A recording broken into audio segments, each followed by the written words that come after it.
আর ওই জাহান্নামীদেরকে, যারা জাহান্নামে যাবে কিয়ামতের দিন, ফাল্লাযীনা কাফারু কুত্তিআত লাহুম সিয়াবুম মিন নার, আগুন দিয়ে কেটে তাই দিয়ে পোশাক তৈরি করে দেওয়া হবে, আগুনের পোশাক পরিয়ে দেওয়া হবে।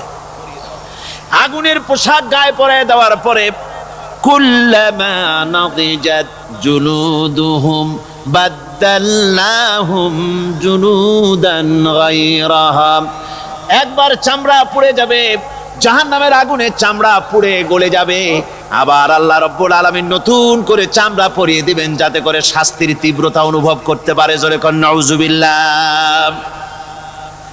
আমার ভাইরা, জাহান্নামীরা ক্ষুধার যন্ত্রণায়, তৃষ্ণার যন্ত্রণায় আকাশের দিকে তাকায় থাকবে, উপরের দিকে তাকায় থাকবে, বলবে আরে যদি একটু বৃষ্টি হতো, মেঘ হতো। হঠাৎ করে দেখবে যে উপরে কালো মেঘ হয়ে গেছে, মনে করবে যে এবার বুঝি বৃষ্টি হবে, পানি পান করব। মেঘ তারা দেখতে পেল, মেঘের ভিতর থেকে অল্পক্ষণের ভিতরে গরম পানি পড়বে, এমন গরম পুঁজ, এমন গরম রক্ত পড়বে যেগুলি পান করলে পরে সঙ্গে সঙ্গে পেটের নাড়ি ভুঁড়ি আর কলিজা পিছনের দরজা দিয়ে সব বেরিয়ে যাবে। নাউজুবিল্লাহি মিন যালিক। আয় আল্লাহ, এই কঠিন অবস্থা থেকে তুমি আমাদেরকে হেফাজত করো। জোরে বলেন আমিন। সবাই বলেন আমিন। আমার ভাইয়েরা, তামসার ব্যাপার নয়। ও যুবক ভাইয়েরা, শিক্ষিত ভাইয়েরা, তামসা করার ব্যাপার না। দুনিয়ায় খেল তামাশা ফুর্তি করার জায়গা না। जगह जी लगाने के लिए ये दुनिया नहीं है, ये इबरत की जा है तमाशा नहीं है। দুনিয়া উপদেশ গ্রহণ করার জায়গা, খেল তামাশা করার জায়গা না। এই পৃথিবীতে আল্লাহ রাব্বুল আলামিন বলেন, নাফরমানি করলে পরে জাহান্নামে যাবেই, জাহান্নামে যেতে হবে।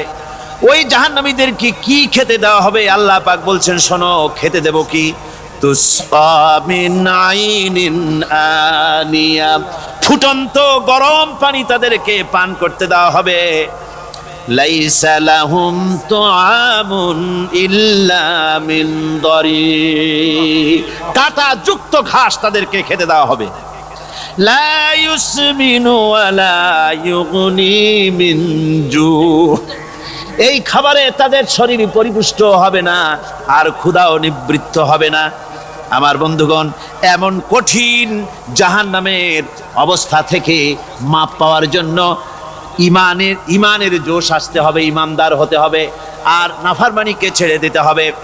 জাহান্নামে যখন মানুষদেরকে নিয়ে যাওয়া হবে, জাহান্নামীদেরকে, ইযা উলকু ফিহা সামিউ লাহা শাহীকান ওয়া হিয়া তাফুর, যখনই খোদাদ্রোহীদেরকে জাহান্নামের দিকে নিয়ে যাওয়া হবে, আজ তো খুব মাতবাড়ি, কত ভক্ত আছে, তারপরে কত শক্তি, কত কিছু, কিন্তু আল্লাহর দরবারে যখন হাজির হবে, কোনো শক্তি তখন কাজে লাগবে না, কোনো শক্তি কাজে লাগবে না।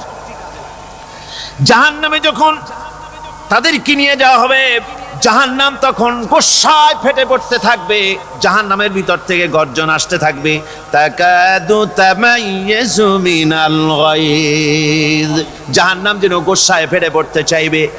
কুল্লামা উলকিয়া ফিহা ফাওজুন সাআলাহুম খাজানাতুহা আলাম ইয়াতিকুম নাদির, জাহান্নামের পরিচালক বলবে, ও আল্লাহর বান্দা, কেন আজ জাহান্নামে আসলি, কেন দোজখে আসলি?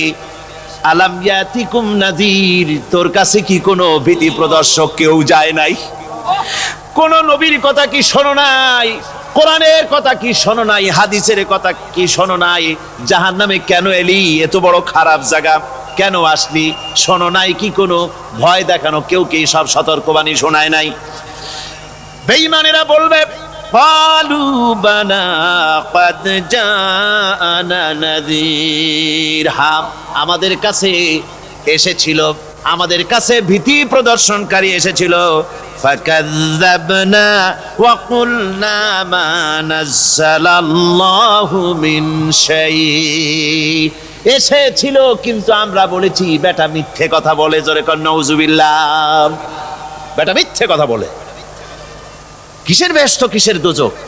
খালি খালি দোজখের একটা ভয় দেখাইয়া দুনিয়ার এই টাটকা সুখগুলি নষ্ট করতে চায় এরা।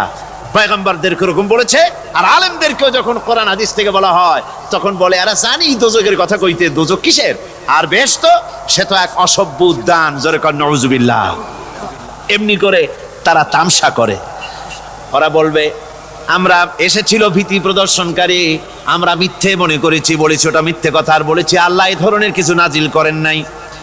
জাহান্নামীরা বলবে অকালু লাউ কুন্না নাসমাউ আও নাকিলু মা কুন্না ফি আসহাবিস সাঈর। আরে লাউ কুন্না নাসমাউ, তার মানে হলো যদি আমরা শুনতাম অর্থাৎ মানতাম, যদি নবীর কথা মানতাম, কোরআনের কথা যদি মানতাম, আর যদি ভালো করে বুঝতাম, মা কুন্না ফি আসহাবিস সাঈর, তাহলে আজকে এই জাহান্নামের কঠিন শাস্তি আমাদের লাভ পেতে হতো না, জাহান্নাম থেকে বেঁচে যেতে পারতাম। কি সর্বনাশ করলাম বুঝি নাই, যা কিছু শুনেছি মানুষের কথা মতো শয়তানের ওয়াসওয়াসায় পড়ে তো ভুলই করলাম। সেদিন যতই আফসোস করা হোক না কেন, এই আফসোস কোনো কাজে লাগবে না। কুল আযালিকা খায়রুন আম জান্নাতুল খুলদিল্লাতী উইদাল মুত্তাকুন কানাত লাহুম জাযাআন ওয়া মাসীরা। আল্লাহ বলছেন এই সব কথা বলার পরে, জাহান্নামের সব শাস্তির কথা শুনাইয়া আল্লাহ বলছেন বলেন কুল আযালিকা খায়রুন, এই পরিণতি কি ভালো যে জাহান্নামের পরিণতির কথা বলা হলো? তোমরা যে সমস্ত অবাধ্যতা করতেছো, ঈমান আনতেছো না, নবীকে গালাগালি করছো, ইসলাম মানতেছো না, নাফরমানি করছো, এর পরিণতি যা হবে, আযালিকা খায়রুন, এই পরিণতি কি ভালো? আম জান্নাতুল খুলদিল্লাতী উইদাল মুত্তাকুন, অথবা সেই চিরন্তন জান্নাত যার ওয়াদা করেছেন আল্লাহ পাক মুত্তাকিনদের জন্য, কানাত লাহুম জাযাআন ওয়া মাসীরা, যে জান্নাত হবে তাদের কর্মের প্রতিফল, আর এটাই হবে তাদের মহাযাত্রার শেষ মঞ্জিল। সেই জান্নাত, যে জান্নাত আল্লাহ রেখেছেন মুমিনদের জন্য। কাদের জন্য জান্নাত? মুমিনদের জন্য। সেটা এমন জান্নাত হবে লাহুম ফিহা মা ইয়াশাউনা খালিদিন, যা চাইবে মনের আশা আকাঙ্ক্ষা অনুযায়ী সব পাবে বেহেশতের মধ্যে। খালিদিন, চিরকাল সেখানে থাকবে। কানা আলা রাব্বিকা ওয়াদাম মাসউলা, এটা হচ্ছে তোমার রবের অবশ্য পূরণীয় ওয়াদা। জোরে বলেন সুবহানাল্লাহ। এটা তোমার আল্লাহর ওয়াদা এবং অবশ্যই তিনি তা পূরণ করবেন। তোমরা জান্নাতে থাকবে, সেখানে যা চাইবে তাই পাবে। একজন বলছিল জান্নাতে যাইয়া যা চাইবো তাই যদি পাই তাহলে তো খুব ভালো কথা। কয় যে হুজুর আমার তো হোক্কা খাওয়ার দারুণ অভ্যাস, তা বেহেশতের মধ্যে হোক্কা পাবো? বুজুর্গ ব্যক্তি বলছেন আল্লাহর বান্দা, বেহেশতে যাইয়া যদি তুমি হোক্কা খাইতে চাও তো আল্লাহ তোমার হোক্কা দিবেন, কিন্তু আল্লাহর কসম করে বলতে পারি বেহেশতে যাইয়া এমন পচা জিনিস খাওয়ার তোমার ইচ্ছে জাগবে না। এত ভালো জিনিস তুইয়া এই পচা জিনিস খাওয়ার ইচ্ছা তোমার জাগবে না মনের ভিতরে। বেহেশত আল্লাহ রাব্বুল আলামিন মুমিনদের জন্য রেখেছেন। আমার ভাইরা, সে বেহেশতের বর্ণনা কোরআনে কারীমের মধ্যে আল্লাহ দিয়েছেন। একদিকে জাহান্নাম, কোরআনের বর্ণনা কত সুন্দর। জাহান্নামের কথা শুনতে শুনতে লোকেরা আল্লাহর ভয়তে হতাশ হয়ে যেতে পারে, আল্লাহর ভয়তে। সেই জন্য যত জায়গায় জাহান্নামের বর্ণনা আছে, সাথে সাথে আবার আশার সঞ্চার করার জন্য আল্লাহ জান্নাতের কথা বলেছেন। কাহার এবং জব্বার নাম আল্লাহ যেখানে ব্যবহার করেছেন, সাথে সাথে আবার গাফুর রহিম নাম ব্যবহার করেছেন, বান্দা যেহেতু হয়রান হয়ে না যায়। আমার ভাইরা, একদিকে জাহান্নামের এই কঠিন শাস্তির কথা, আবার অপর দিকে আল্লাহ বলেন শোনো, এমন জান্নাত আমি রেখেছি, মাসানুল জান্নাতিল্লাতী উইদাল মুত্তাকুন, এমন বেহেশত মুত্তাকিনদের জন্য যার ওয়াদা করা হয়েছে, এমন বেহেশত সেটা ফিহা আনহারুম মিন মাইন গায়রি আসিন, সেখানে এমন সুন্দর স্বচ্ছ পানির ঝর্ণাধারা, সুমিষ্ট পানির ঝর্ণাধারা রাখা হয়েছে। ওয়া আনহারুম মিন লাবানিন লাম ইয়াতাগায়্যার তা'আমুহু, আর সেখানে দুধের ঝর্ণা রাখা হয়েছে যার স্বাদ কখনো নষ্ট হবে না। ওয়া আনহারুম মিন খামারিন, খামরিন লাজ্জাতান লিশারিবিন, আর রাখা হয়েছে পানীয়ের ঝর্ণাধারা, যা পানকারীদের জন্য অত্যন্ত সুন্দর হবে, খুবই সুস্বাদু হবে। আর রাখা হয়েছে ওয়া আনহারুম মিন আসালিম মুসাফফা, পরিষ্কার পরিচ্ছন্ন সুস্বাদু মধুর ঝর্ণা। জোরে বলেন সুবহানাল্লাহ। ওয়া সাকাহুম রাব্বুহুম শারাবান তাহুরা, জান্নাতের ভিতরে তোমাদেরকে পান করানো হবে শারাবান তাহুরা, পবিত্র পানীয়। তহের এবং তহুর দুটি কথা। তহের বলা হয় সেই জিনিসকে যা নিজে পাক, আর একজনকে পাক করতে পারে না, যেমন মধু, যেমন তেল, যেমন দুধ নিজে পাক, কিন্তু দুধ দিয়ে যদি কেউ গোসল করে, দুধ দিয়ে যদি কেউ উজু করে, ও নিজে পাক, কিন্তু আপনাকেও পাক করতে পারবে না। এটার নাম হচ্ছে তহের। আর তহুর বলা হয় সেই জিনিসকে যে নিজেও পাক এবং অন্যকেও পাক করে দিতে পারে, যেমন পানি। পানি নিজে পাক, ওটার দ্বারা উজু করলে, গোসল করলে সেও কি হবে? পাক হয়ে যাবে। আল্লাহ তাই বলেন জান্নাতের ভিতরে ওয়াসাকাহুম রাব্বুহুম শারাবান তাহুরা, জান্নাতের ভিতরে শরাবে তাহুর পান করানো হবে। ওই শরাবটা নিজেই পাক, আর যে পান করবে তাকে আরো পরিচ্ছন্ন পবিত্র করে দেবে। জোরে বলেন সুবহানাল্লাহ। সেই শরাব হবে এমন, খিতামুহু মিস্ক, যার মুখগুলি সুন্দর করে সুগন্ধি দিয়ে মিস্ক দিয়ে আটকানো রয়েছে। তারপরে কি? ওয়াফি যালিকা ফালিয়াতানাফাসিল মুতানাফিসুন। এবার এই শরাব পান করার জন্য, এই পবিত্র পানীয় পান করার জন্য প্রতিযোগিতা করো। কে তোমরা প্রতিযোগিতা করে তার কাছে যেতে পারো? কিয়ামতের দিন আল্লাহ পাক জান্নাতে এই জিনিস পান করাবেন, আর ওই পাগলেরা কয় মদ খাওয়াবে। জোরে কান নাউজুবিল্লাহ। যার যে অভ্যাস, সেটাই সে নিজেও তাই চিন্তা করে। আমার বন্ধুগণ, জান্নাতের ভেতরে আল্লাহ রাব্বুল আলামিন এভাবে মধুর ঝর্ণা রাখবেন, দুধের ঝর্ণা রাখবেন, সতত প্রবাহিত ঝর্ণা ধারা সেখানে থাকবে। মুত্তাকিনা আলাল আরাইকি লা ইয়ারাউনা ফিহা শামসান ওয়ালা জামহারিরা, জান্নাতীরা ঠেস দিয়ে ছায়ার মধ্যে আরাম করে বসে থাকবেন। না তাদেরকে সূর্যের তাপ জ্বালাতন করবে, আর না তাদের সেখানে কোনো কষ্ট হবে। এমনি করে আরাম করে তারা তার ভেতরে থাকবে, আর সেখানে তাদেরকে সুন্দর করে ছায়া সুনিবিড় এক সুন্দর জান্নাতের ভেতরে এক সুন্দরতম পরিবেশের মধ্যে আল্লাহ রাব্বুল আলামিন তাদেরকে সেখানে রাখবেন। এরপরে তারা وَإِذَا رَأَيْتَ ثُمَّ رَأَيْتَ نَعِيمًا وَمُلْكًا كَبِيرًا, সেখানে যেদিকেই তাকাবে সেদিকেই শুধু নিয়ামতের সাম্রাজ্য দেখতে পাবে, শুধু নিয়ামত আর নিয়ামত, এগুলি তাদের চোখে পড়বে।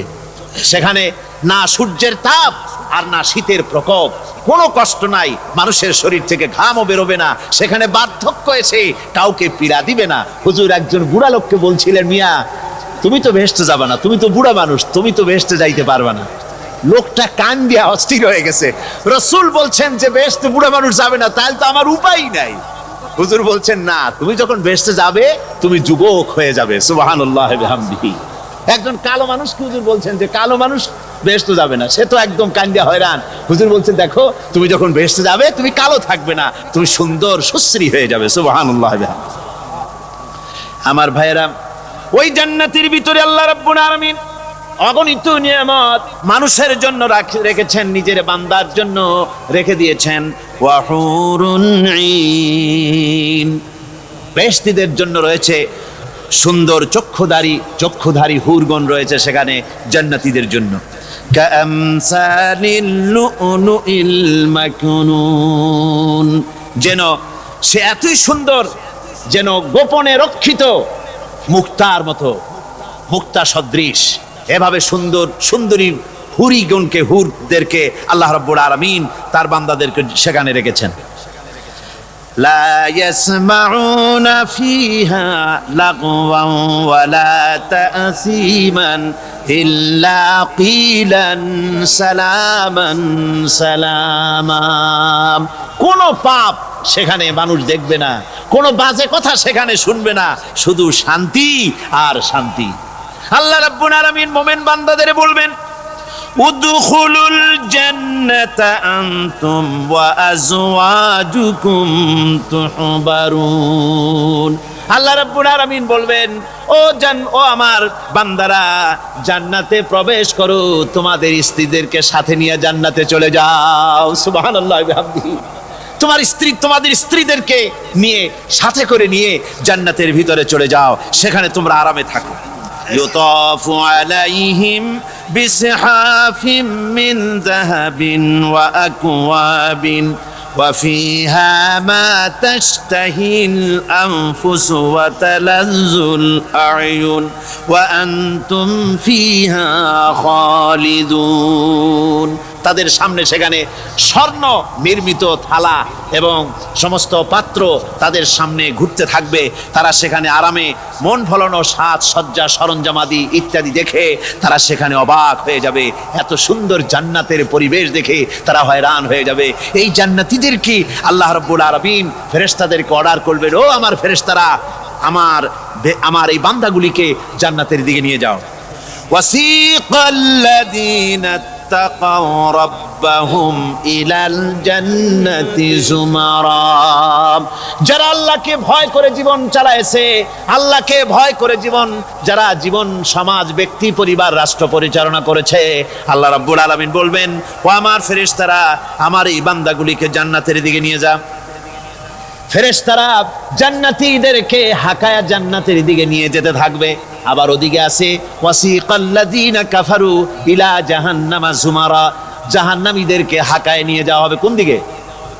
কোন দিকে? জাহান্নামের দিকে। এখন ওয়াসিকা মানে হাকায় নিয়ে যাওয়া। বেহেশতীদেরকেও হাকায় নিয়ে যাবে, আর জান্নাতীদের কি কয় দোজখী যারা, তাদেরকেও হাকায় নেওয়া হবে, আর বেহেশতীদেরকেও হাকায় নেওয়া হবে। এটা কেমন কথা? দুই জায়গায় হাকানি খাওয়ান লাগবে। হাকানি বোঝেন তো? ধাক্কা। তো দুই জায়গায় ধাক্কা খাইতে হবে, তাহলে কিরকম বেহেশত যে ফেরেশতাদের ধাক্কা খাইতে খাইতে যাওয়া লাগবে, ব্যাপারটা কি?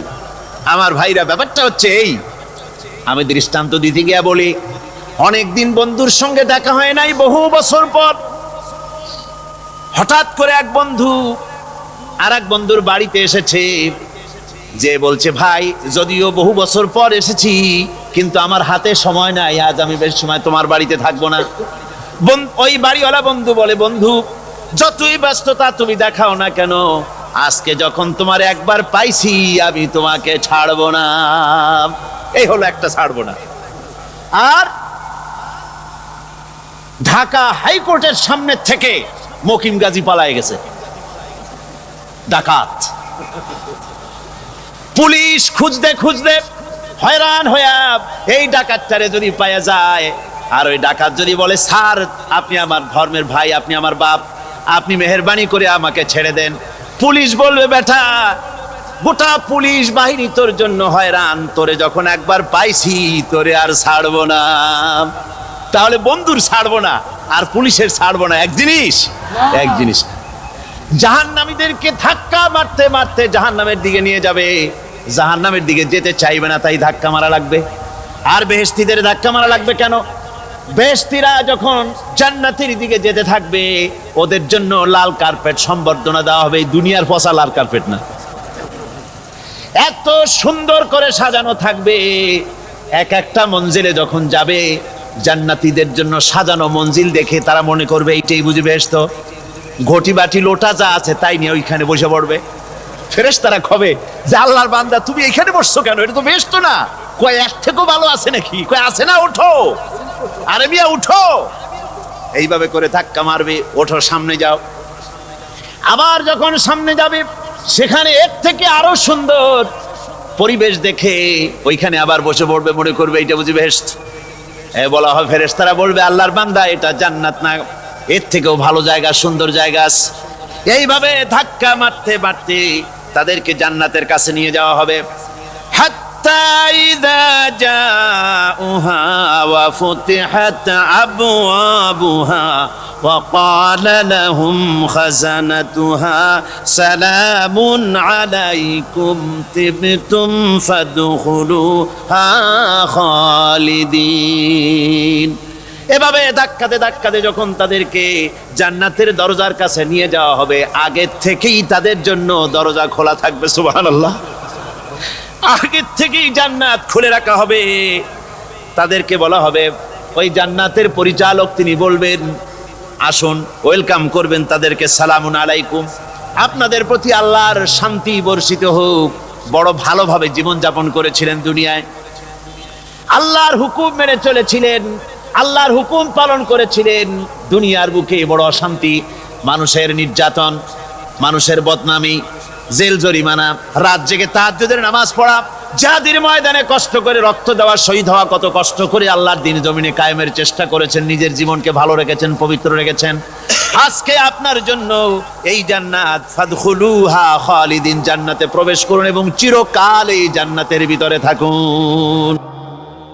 আল্লাহর নবী যখন হযরত খাদিজাকে দাওয়াত দিলেন, আমি আল্লাহর নবী, আমার উপর ঈমান আনো, আর এক অদেখা আল্লাহর উপর ঈমান আনো, যিনি তোমারে আমারে সৃষ্টি করেছেন তার উপর ঈমান আনো।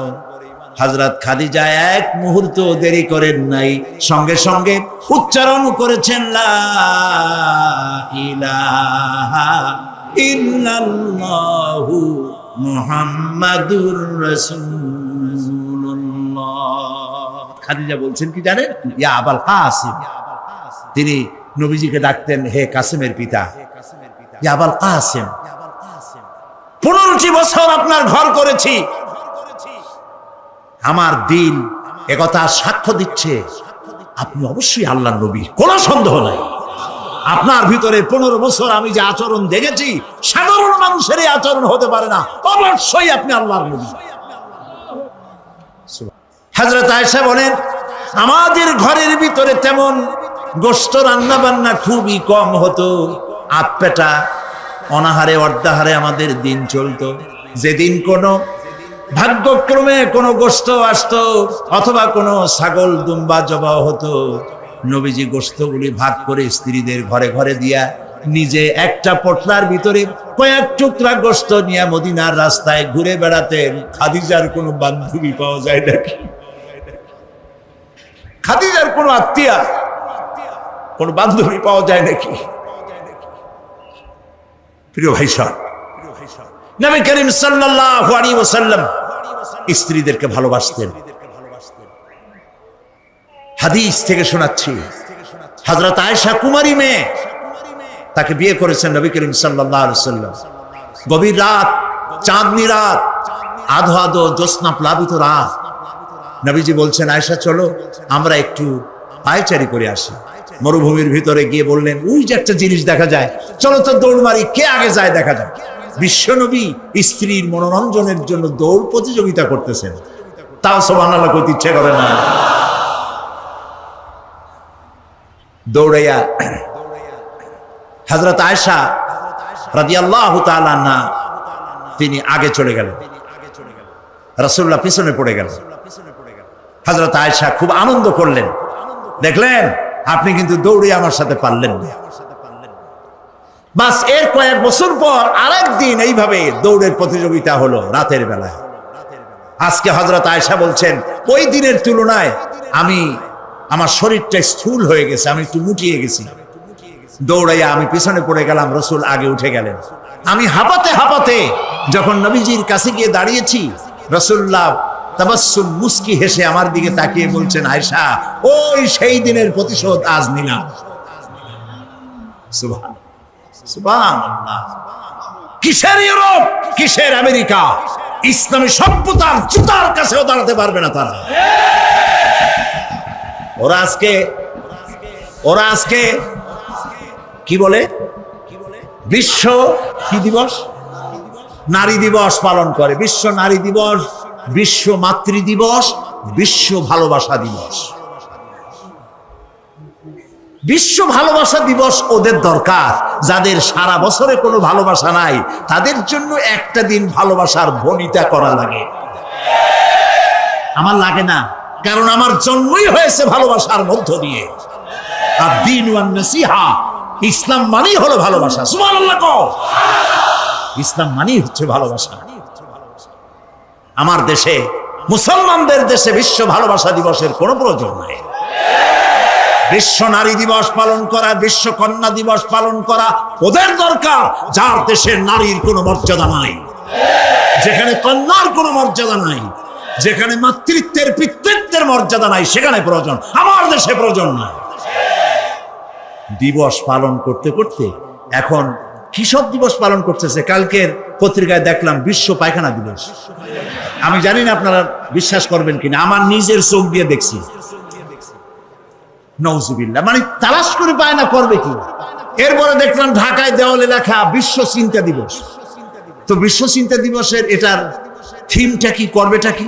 তো যারা আয়োজক তারা বলল যে আমরা ওই বিশ্ব চিন্তা দিবসে রাস্তার মোড়ে মোড়ে বসে চিন্তা করব যে আদৌ কোনো ব্যাপারে আমরা চিন্তা করতেছি কিনা। নওজুবিল্লাহ, পাগল কি গাছে ধরে? প্রিয় ভাই সব, আল্লাহ রাব্বুল আলামিন নারীর অধিকার দিয়েছে, কোরআন দিয়েছে, হাদিস দিয়েছে। বুক ভরে বলেন আলহামদুলিল্লাহ। প্রিয় ভাই সব, ইসলাম দিয়েছে নারীর অধিকার। রাসূলুল্লাহ বলছেন আদ-দুনিয়া কুল্লুহা মাতাউন ওয়া খায়রুল মাতাইদ দুনিয়া ইমরাতুস সালিহা। এই পৃথিবীর সব কিছু হলো সম্পদ, তার মধ্যে শ্রেষ্ঠ সম্পদ হচ্ছে সালেহা, নেককারিনী, সতীসাধ্যী নারী। আলহামদুলিল্লাহ বলে। আল্লাহর নবী বলেন আমার কাছে তিনটি জিনিস প্রিয়, নামাজ আমার কাছে প্রিয়, সুগন্ধ আমার কাছে প্রিয়, আর স্ত্রী আমার কাছে প্রিয়। সুবহানাল্লাহ, এই তিনটি জিনিস আমার কাছে প্রিয়। আপনার স্ত্রীকে আপনি তো এই জন্য তাকে সম্মান করবেন, ভালোবাসবেন, অনেক কারণ আছে। একটা কারণ তো এই, যেই রাস্তা দিয়ে আপনি জাহান্নামে যেতেন সেই রাস্তায় আপনার স্ত্রী প্রহরীর মতো রাত দিন দাঁড়িয়ে আছে, সেখানে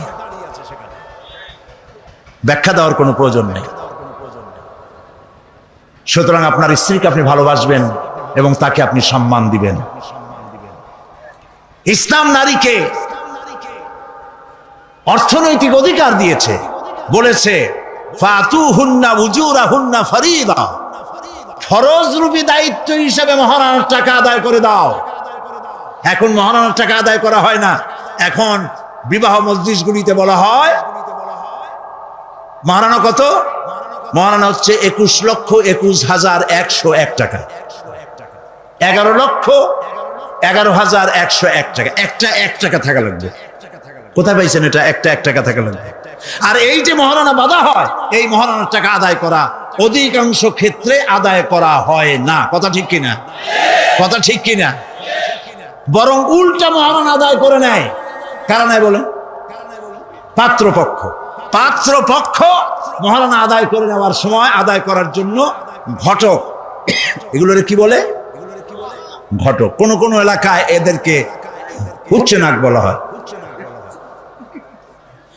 এদের কাজ হলো পরস্পরের মধ্যে বিবাহ দিতে গিয়ে মিথ্যা কথা বলা, উচ্চনাক। তো এরা বলে যে অমুকের ছেলে অমুকের মেয়ের বিবাহ হবে, ছেলেকে দিতে হবে কি? ছেলেকে দিতে হবে ল্যান্ড ক্রুইজার, ছেলেকে দিতে হবে গুলশানে বাড়ি, 10 লক্ষ টাকা ক্যাশ, মঙ্গল গ্রহে অফিস। বলে ছেলে লেখাপড়া জানে কি? কলেজের বারান্দা দিয়ে কয়েকদিন ঘুরে টুরে আসছে, গলায় সোনার সেন্টেনও আছে, মাথায় ভাল্লুকের মতো চুলও আছে। এরপরে এইভাবে করে এক অপাত্রে মেয়েদেরকে দেওয়ার ব্যবস্থা হয় টাকা পয়সার বিনিময়। মহারানাটা ওরা নিয়ে গেল। বিবাহে যদি উপহার দেয় শ্বশুর, শ্বশুর পক্ষ, পাত্র কি বলে কন্যা পক্ষ, পাত্র পক্ষকে যদি সোনা দেয়, দানা দেয়, টাকা দেয়, সব জায়েজ আছে, সুন্নাত। কিন্তু চাইয়া নেওয়া যাবে না, দাবি করে নেওয়া, ডিমান্ড করে নেওয়ার নামই হলো যৌতুক। এটার নাম কি? চট্টগ্রামে কি বলে? যৌতুক। এই যৌতুক হলো শ্বশুরের সাথে এক প্রকারের কৌতুক। এইভাবে করে সাইয়া টাকা আদায় করা হারাম। সাইয়া টাকা আদায় করা কি? আজকের এই বিশাল তাফসীরুল কোরআন মাহফিলে আমি জানতে চাই যে এই যাদের ছেলে আজ পর্যন্ত বিয়ে দেন নাই, বিবাহ দিতে গিয়ে কন্যা পক্ষের কাছ থেকে হারাম সাইয়া যৌতুক আদায় করে ছেলে বিয়ে দিবেন না, এই রকমের লোক ওয়াদা করতে পারবেন না? মনে করবেন এই কথা যে আল্লাহ এই মাহফিলে আজকে আসলাম কেন? আচ্ছা দেখি তো, যারা ছেলে বিয়ে দেন নাই তারা ওয়াদা করবেন এই কথা বলে যে আমার ছেলে বিবাহ দিতে গিয়ে যৌতুক এক পয়সাও, এক থেকে নিয়ে 1000 কোটি যা হোক, যৌতুক চাইবো না, বিনা যৌতুকে ছেলে বিবাহ দেব। কারা কারা দেবেন? ছেলেওয়ালারা হাত তোলেন তো। ও মাশাআল্লাহ, বাচ্চা পোলাপান হাত উঠেছি কি কামে? তোমরা তো বাপ হও নাই এখন। হাত নামান। জি, ভবিষ্যতে হাত নামান, হাত নামান। আলহামদুলিল্লাহ বলেন।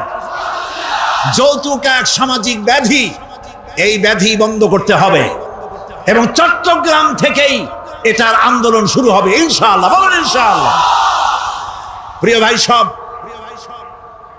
যারা বিবাহ করে নাই সেসব যুবকদের বিবাহ করা লাগবে কিনা? লাগবে কিনা? হ্যাঁ, ফুর্তি হয়ে একটু জোরেই বলতেছে লাগবে।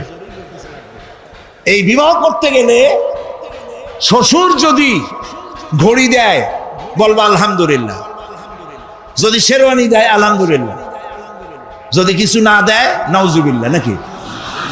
তাও আলহামদুলিল্লাহ। বরং তুমি কেন ফকিরের ছেলে পেলে না তো? তোমরা যুবকদের বলতেছি, ফকিরের বলাবার না তো। তো বউ ও কি বলে, যারা বিবাহ করবা সেই শ্বশুর বাড়ির টেলিভিশন না হইলে দেখা যাবে না তুমি কি খয়রাতির পোলা। যদি এখন তো দেখতেই হয় তো বউয়ের বাপের কাছ থেকে টেলিভিশন না নিয়া মসজিদ গুলার সামনে শুক্রবার দিন থাল পাতে বসে যাই। তাও কন্যা পক্ষের কাছ থেকে চাইয়া নিবা না। কিছু দিলে আলহামদুলিল্লাহ, না দিলেও বিনা যৌতুকে নিজের পায়ে দাঁড়াইয়া চাকরি করে বিয়ে করবা। চাকরি কামাই রোজগার না করিয়া নিজে বাপের হোটেলে খাও, আরো একজন আনিয়া মেহমান বানাইও না। কাজ করবে, চাকরি করবে, ব্যবসা করবে, তারপরে নিজের টাকা দিয়া, বাপের টাকা দিয়া বিয়ে করিয়া বউরে রানী বানাইয়া ভালোবাসার সিংহাসনে বসাবে, তাকে কোনো কিছু খোটা দিবে না। এটা এই জন্য বলি, বাংলাদেশে একটা কি বলে ওটাকে, যৌতুকের একটা গরু দেওয়া হয় নাই, টেলিভিশন দেওয়া হয় নাই বলে গরুর মতো পিটিয়ে স্ত্রীকে হত্যা করা হয়েছে। হাজারো ঘটনা বাংলাদেশে আছে। বিনা যৌতুকে বিয়ে করবে যে সব বীর তরুণ চট্টলার যুবকের এবার হাত উঁচু করে দেখাও। ও মাশাআল্লাহ, এখন তো দেখা যায় কেউ বিয়ে করে নাই।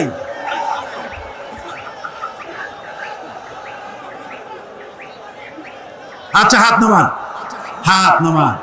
আলহামদুলিল্লাহ বলেন, হাত নামান। এই যে ভাই, আমি কিন্তু বুঝতে পারি দাঁড়াইছেন কেন, কোমর ব্যথা করতেছি বলে। বসেন, কোমর ব্যথা আল্লাহ ভালো বানাই দেবেন, জোরে কোন আমিন। আরে ভাই বসতে বলছি, বসেন। কোমর ব্যথা হলে তো আমারও করবে, আমি তো বসা।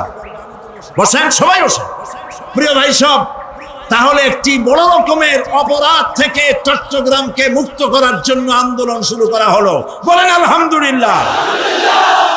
প্রিয় ভাই সব, আল্লাহ তাআলা এই নারী যখন বিবাহ হলো, আল্লাহ তাআলা তাকে অধিকার দিলেন, শিক্ষার অধিকার, লেখাপড়ার অধিকার, পড়ার অধিকার, সব অধিকার দিলেন। এরপরে দিলেন তাকে মা বানায় দিলেন। কদিন পরে কি হয়ে গেল?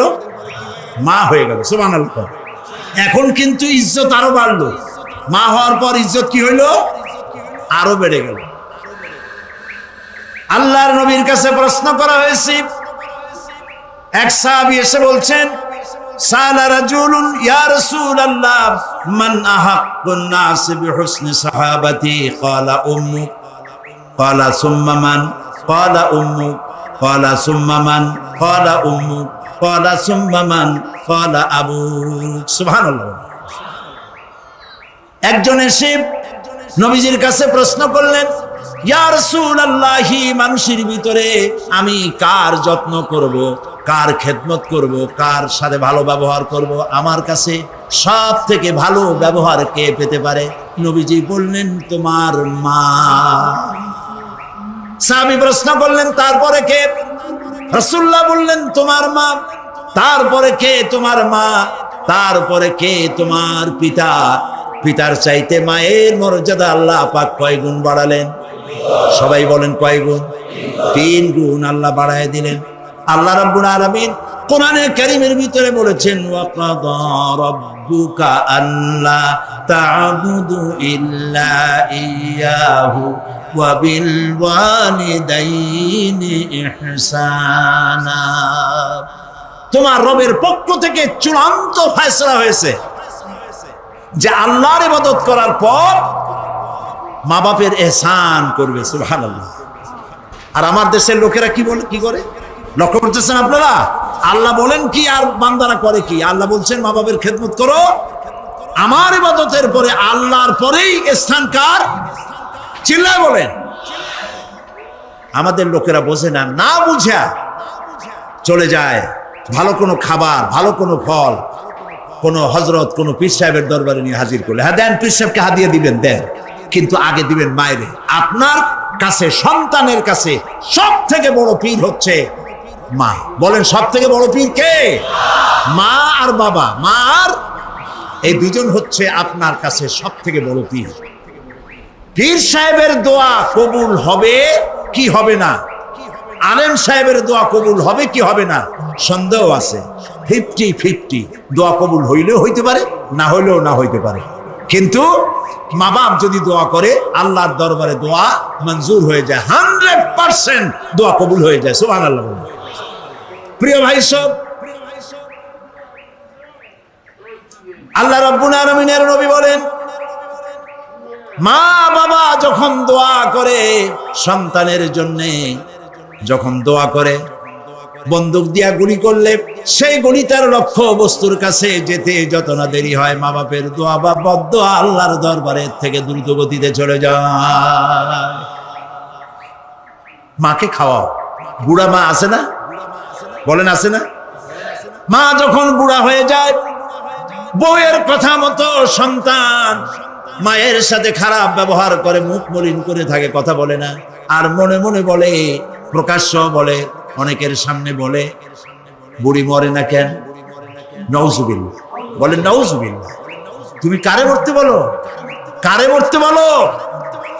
তোমার মা, তোমার যখন অসুখ হয়েছে, যত্ন করেছি, বুকের সাথে আগলায় ধরেছে, সারা রাত শিয়রে বসে বসে, বিদ্যুৎ ছিল না ঘরে, কেরোসিনের ল্যাম্প জ্বালায়া, চেরাগ জ্বালায়া কোরআন শরীফ তেলাওয়াত করেছে। আর শেষ রাতি 2খানা হাত রব্বুল আলামিনের দরবারে তুলে দিয়ে কেঁদেছে, রব্বুল আলামিন, আমার বাঁচাধনকে আমার জীবনের বিনিময় আল্লাহ তুমি বাঁচাইয়া দাও। যে মা বললেন, আমার জীবনের বিনিময় আমার ছেলে তুমি বাঁচাও, মেয়েরে বাঁচাও, সেই ছেলে বড় হইয়া বউয়ের পাগল হইয়া বলে, বুড়ি মরে না কেন? নাউজুবিল্লাহ, নাউজুবিল্লাহ। মাকে সম্মান করুন, মাকে ভালোবাসুন। আল্লাহ রাব্বুল আলামিন বলেন, ওয়াওয়াসাইনাল ইনসানা বিওয়ালিদাইহি ইহসানা হামালাতুহু উম্মুহু কুরহা ওয়া ওয়াদাআতুহু কুরহা ওয়া হামলুহু ওয়া ফিসালুহু 30 শাহরা। আমি সমগ্র মানব গোষ্ঠীকে উপদেশ দিচ্ছি, তোমরা তোমাদের ওসিয়ত করছি, তোমরা তোমাদের মা বাপকে সম্মান করো। তোমার মা তোমাকে গর্ভধারণ করেছে অত্যন্ত কষ্টের সাথে, ডেলিভারি করেছে অত্যন্ত কষ্টের সাথে, আর 30টা মাস বুকের দুধ দিয়ে তোমারে মানুষ করছে। সুবহানাল্লাহ, সুবহানাল্লাহ। প্রিয় ভাই সব, মা বাপ যদি হাত তোলে, চোখ দিয়া পানি পড়ে, দোয়া কবুল হয়ে যাবে। সুবহানাল্লাহ। এই যে হযরত বাইজিদ বুস্তামি রহমতুল্লাহ আলাইহির এই দরগায় আপনারা যান। হযরত বাইজিদ বুস্তামি যখন ছোট্ট ছিলেন, তার মা অসুস্থ, গভীর রাত্রে মা জেগে বলছে, বাবা আমি তো পানির পিপাসায় শেষ হয়ে যাচ্ছি, একটু পানি পান করাও। বাচ্চা দেখলেন ঘরের মধ্যে পানি নাই, বাইরে কোথা থেকে পানি জোগাড় করলেন, এসে দেখেন মা ঘুমায় গেছে। শীতের রাত, বাচ্চা দাঁড়ায় আছে পানি নিয়ে। ফজরের সময় মায়ের ঘুম ভেঙেছে, তাকিয়ে দেখে বাইজিদ দাঁড়ানো। বাইজিদ তুমি দাঁড়ানো কেন, কাঁপতেছো কেন? ছেলে বলছে, মা আপনি পানি চাইছিলেন। তা পানি চাইছিলাম, তা কি হয়েছে? তা আমি তো ঘরে পানি পাইনি, দূরে গিয়ে পানি আনছি, আনি দেখে আপনি ঘুমাই গেছেন। আমারে উঠাও নাই কেন? আপনার ঘুমের ক্ষতি হবে। তা তুমি নিজে ঘুমাও নাই কেন? এই জন্য যে আপনি জায়গায় যদি আবার পানি চান আর সময় মতো না দিতে পারি, তাহলে তো আপনার কষ্ট হবে। সেই জন্য মা আমি দাঁড়ায় রয়েছি, আপনি পানি খাবেন, সেই পানি নিন। বাইজিদের মা হযরত বাইজিদকে বিছানার উপরে আরাম করে শোয়াই দিয়া উযু করে নিজে নামাজ পড়লেন। নামাজ আদায় করে দুইখানা হাত আল্লাহর দরবারে তুলে ধরে বলেন, রব্বুল আলামিন, আমি বাইজিদের মা, আমার ছোট্ট বাইজিদ আমার জন্য যে কষ্ট করেছে আজ, তার এই কষ্ট দেখে আমার কলিজা ঠান্ডা হয়ে গেছে। আমি মা হয়ে আমার বাইজিদের জন্য দোয়া করি, রব্বুল আলামিন আমার বাইজিদকে তুমি সুলতানুল আরিফিন বানায়া দাও। দোয়া মঞ্জুর হয়েছে না হয় নাই? সুবহানাল্লাহ। প্রিয় ভাই সব, এই জন্য মা বাপকে সম্মান করতে হবে, মহব্বত করতে হবে এবং তাদের জন্য দোয়া করতে হবে। দোয়াটা আল্লাহ শিখাই দিয়েছেন। এমনকি মা বাবার সামনে চোখ মোটা করে কথা বলবে না, চোখ মোটা করে মা বাবার সামনে কথা বলবে না। আল্লাহ ইচ্ছা করলে চোখ অন্ধ করে দিতে পারেন। পীরের সামনে যত গিয়ে মহব্বত করে ঘাড় কাট করে বসো, তোমার বড় পীর, তোমার মা, তোমার বাবা, তাদেরকে শ্রদ্ধা করো, সম্মান করো, কলজা দিয়ে মহব্বত করো। মা বাপকে একটা কথা বিশ্বাস করুন, মনে রাখেন, মা বাপকে যে যত বেশি সম্মান করবে, মহব্বত করবে, মর্যাদা দেবে, তার জীবনে সম্মানের আর রুজির কোনো অভাব হবে না, হবে না, হবে না। আল্লাহ তাআলা বাড়ায় দিবেন। সুবহানাল্লাহ। আল্লাহ দোয়া শিখাই দিচ্ছেন, বান্দারে মা বাবার সামনে শক্ত করে কথা কইস না, ওয়াকুল লাহুমা কাওলান কারীমা, মা বাবার সাথে সম্মান সূচক কথা বলো আর আমার কাছে দোয়া করো। কি বলে? আল্লাহ রাব্বুল আলামিন দোয়া শিখাই দিচ্ছেন,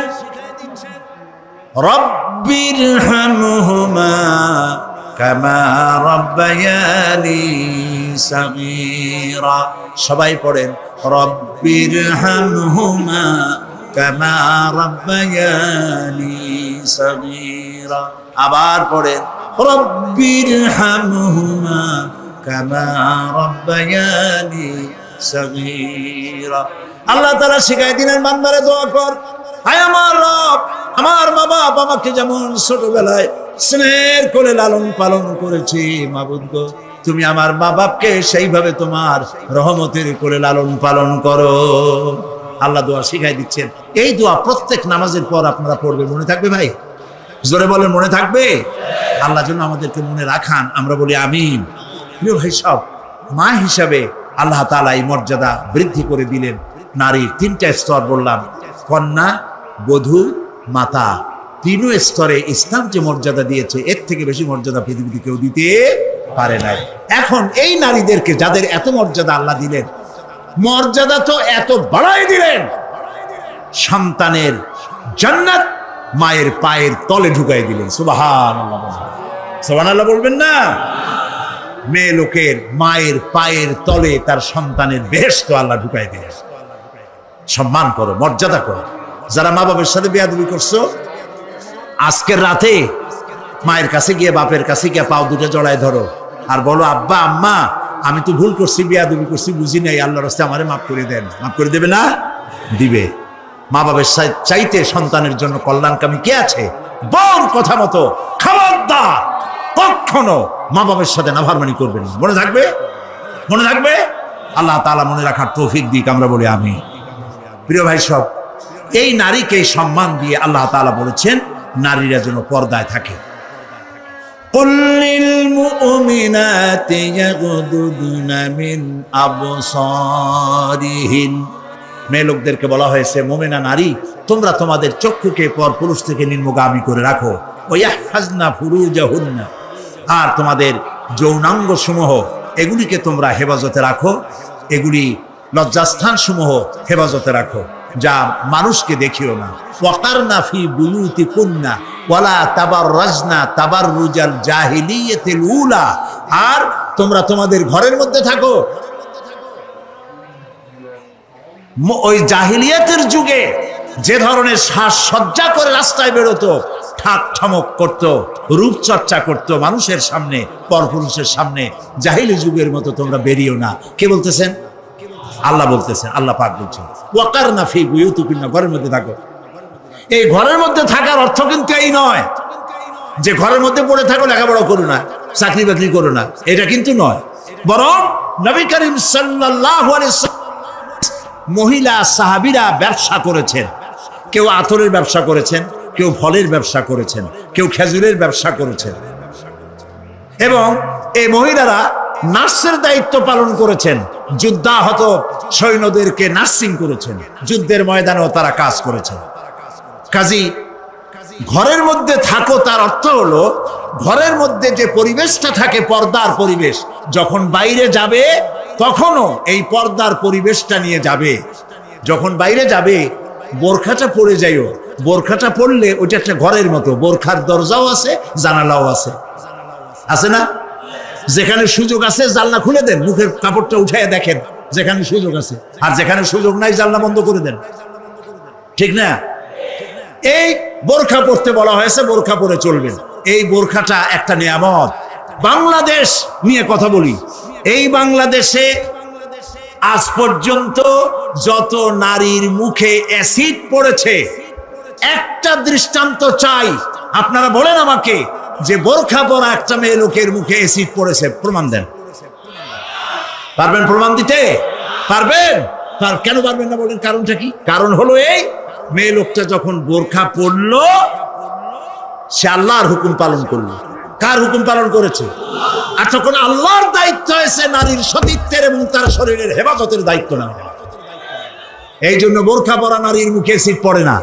মা বোনেরা যারা আজকে রাস্তায় বসে, প্যান্ডেলে বসে, বিভিন্ন জায়গায় বসে, বাড়িতে বসে আমার কথা শুনছেন, আমি মা বোনদেরকে বিনীতভাবে আরজ করি, যখন আপনি বোরখা ছেড়ে, যে সব মেয়েরা রূপচর্চা করে চুল পিছনে ছেড়ে দিয়ে লিপস্টিক লাগায় রূপচর্চা করে যখন কোনো দোকানে যায়, তখন দোকানের সেলসম্যান বলে, ভাবি আসেন আসেন, এই শাড়িটা পরলে আপনার দারুণ মানাবে। আরে শয়তান, শাড়ি বদলে মানাবে কিনা তার স্বামী বলবে তুই কেনা। এখন দোকানদার যদি ভাবি বলে তাতে কি মর্যাদা বাড়ে? বাড়ে না।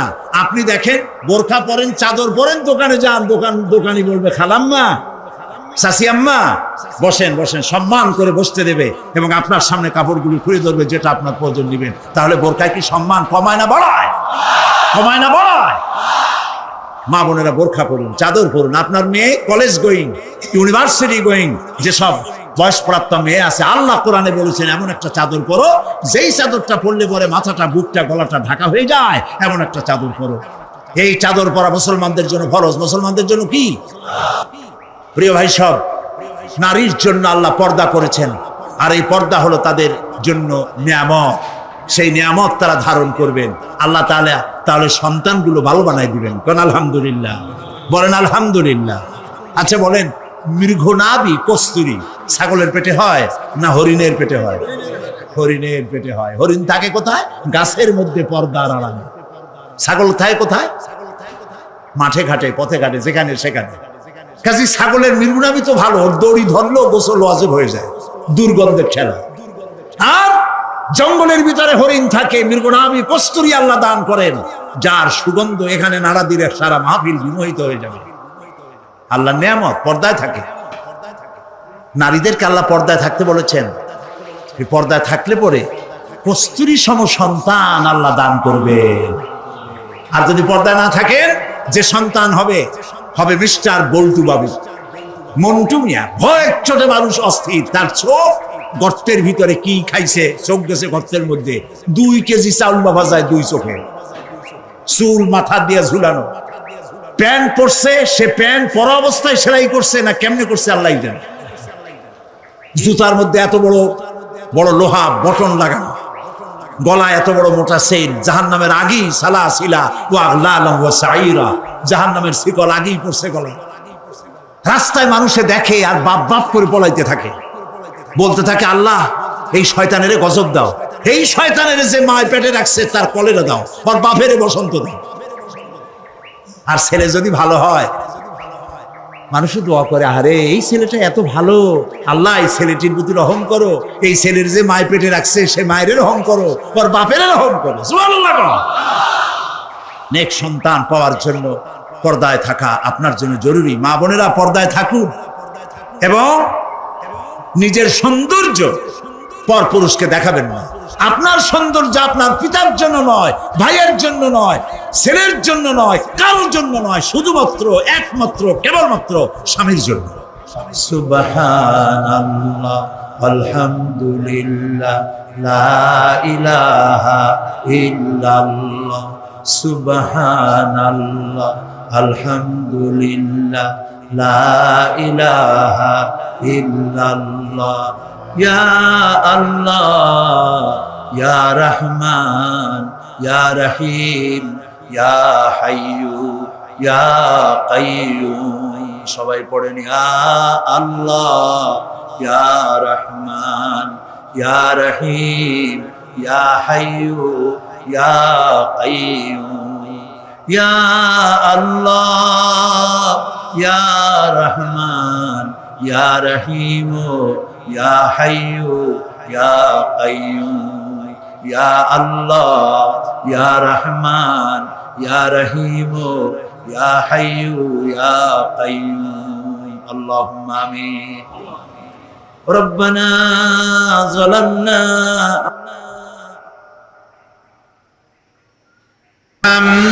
আলহামদুলিল্লাহি রাব্বিল আলামিন।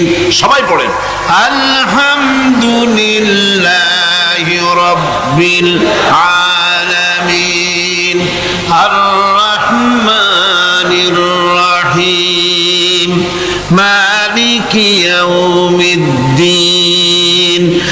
ইয়্যাকা না'বুদু ওয়া ইয়্যাকা নাস্তাঈন, ইহদিনাস সিরাতাল মুস্তাকিম, সিরাতাল লাযীনা আন'আমতা আলাইহিম গায়রিল মাগদুবি আলাইহিম ওয়ালাদ-দাল্লিন।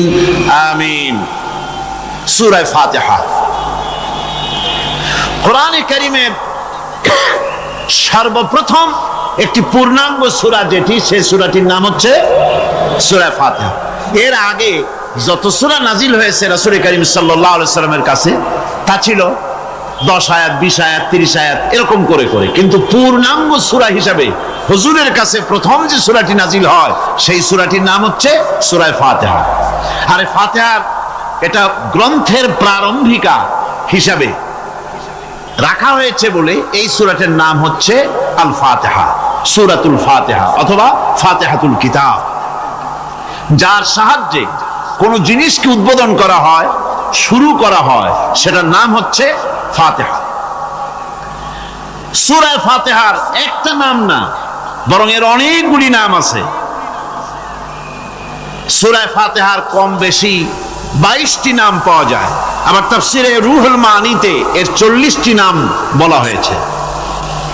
সূরা ফাতিহা অত্যন্ত ফজিলতপূর্ণ একটি সূরা, বরকতপূর্ণ সূরা। এই সূরাটির এক নাম হচ্ছে ফাতিহাতুল কিতাব, মানে হচ্ছে কোরআন কুঞ্জিকা, কোরআনের চাবি অথবা কোরআন প্রারম্ভিকা। এটাকে বলা হয়েছে উম্মুল কিতাব, কোরআনের কিতাবের মা। তো মা মানে কোরআন শরীফের পেটে সূরা ফাতিহা হয়েছে তা না। আরবিতে ওম শব্দের অর্থ হচ্ছে কেন্দ্র, সেন্টার, আসল। এই জন্যে মক্কা শরীফকে বলা হয়, কোরআনে কারীম মক্কা শরীফকে বলেছে কি উম্মুল কোরা, গ্রাম সমূহের মা। সারা পৃথিবীর সমস্ত জায়গা থেকে, শহর গঞ্জ গ্রাম থেকে লোকেরা এখানে এসে একত্রিত হয়, সেই জন্য এটার নাম রাখা হয়েছে উম্মুল কোরা। আবার সেনাবাহিনীর পতাকাকে বলা হয় উম্মুন, তার মানে হচ্ছে সমস্ত সেনাবাহিনী এই পতাকার ছায়াতলে ঐক্যবদ্ধ হয়, একত্রিত হয়, সেজন্য সেই পতাকার নাম হচ্ছে উম্মুন। অনুরূপ ভাবে গোটা কোরআনে কারিমের মধ্যে যা কিছু আছে তা সূরা ফাতিহার ভিতরে কেন্দ্রীভূত করা হয়েছে বলে এটার নাম হয়েছে উম্মুল কিতাব। এটার নাম হয়েছে সূরাতুর রাস। রাস শব্দের অর্থ হচ্ছে মগজ। মগজ হচ্ছে মাথার কেন্দ্রস্থল, আর গোটা কোরআনে কারিমের কেন্দ্রস্থল হচ্ছে সূরা ফাতিহা।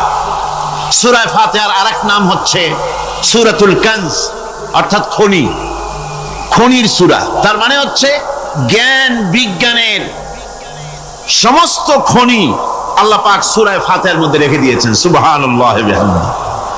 এর আরেকটা নাম হচ্ছে সূরাতুল ওয়াফিয়া, অর্থাৎ পূর্ণত্ব প্রাপ্ত। এই সূরাটি হচ্ছে একমাত্র সূরা যা খণ্ডিত করে পড়া যায় না।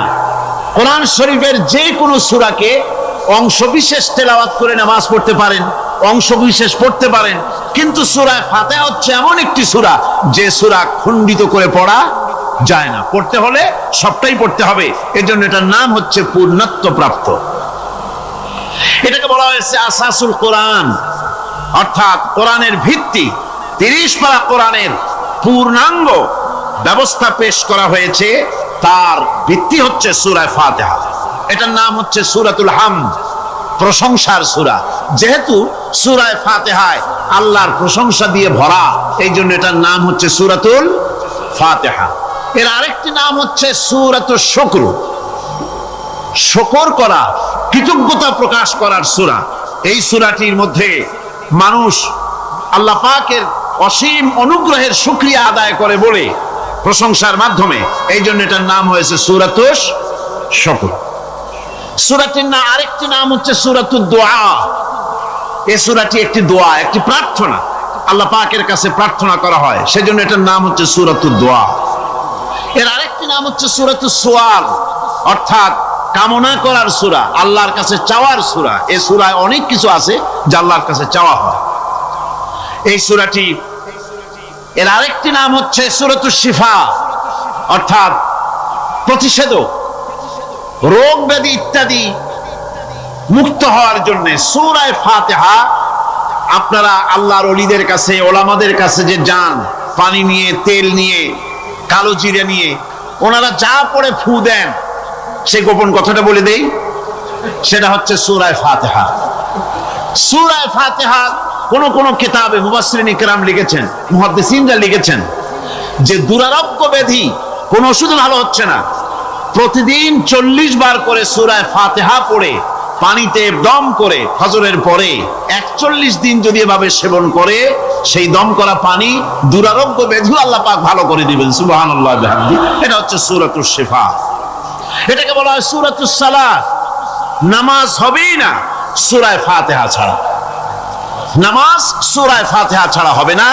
এই জন্য লা সালাতা লিমান লাম ইয়াকরা বিফাতিহাতিল কিতাব, হাদিস শরীফে এসেছে সূরা ফাতিহা ছাড়া নামাজ শুদ্ধ হবে না, নামাজ জায়েজ হবে না। সেই জন্য এটার নাম হচ্ছে সূরাতুস সালাত।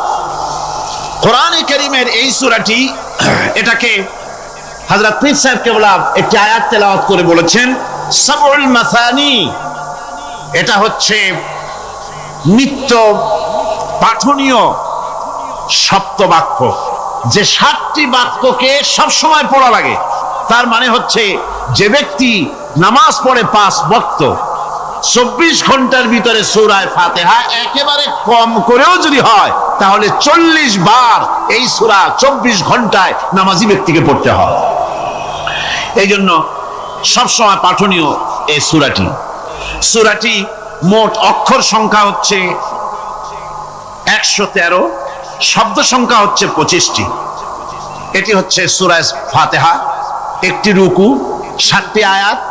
নাজিলের অবতীর্ণ হওয়ার স্থান হচ্ছে মক্কা আল মুকাররমা।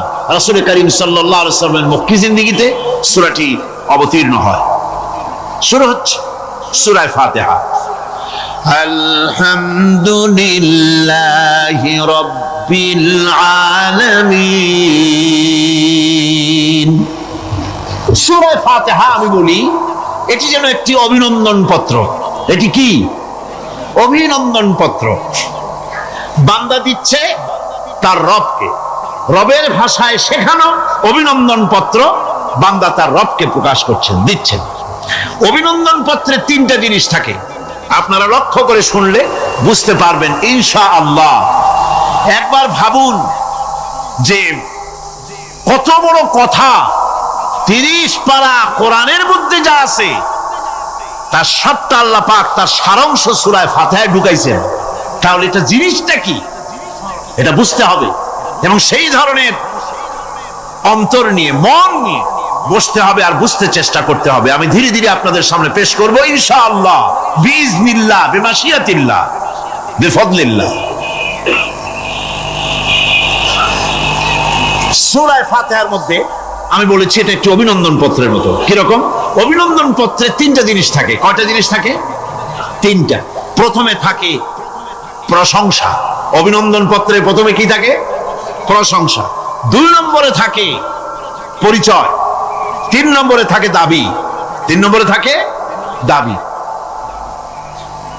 প্রথমেই দাবি করা হয় না, এটা ঠিক না। প্রথমেই প্রশংসা। সমস্ত অভিনন্দন পত্র আপনারা দেখবেন, মন্ত্রী আসুক, প্রেসিডেন্ট আসুক, অভিনন্দন পত্র পেশ করা হয়, সুন্দর ভাষায় লেখে, হে সংগ্রামী জননায়ক, গরিবের বন্ধু, জাতির কিছু একটা, এইভাবে করে বহুত প্রশংসা করে তারপরে তার নাম খুঁজে পাওয়াই মুশকিল প্রশংসার ঠেলায়।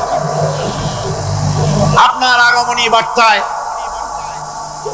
আমাদের এই চট্টগ্রামের আকাশ বাতাস মুখরিত, আবাল বৃদ্ধ বনিতা আনন্দে উদ্বেলিত, কে কি করবে দিশে করতে পারছে না, এরকম প্রশংসা।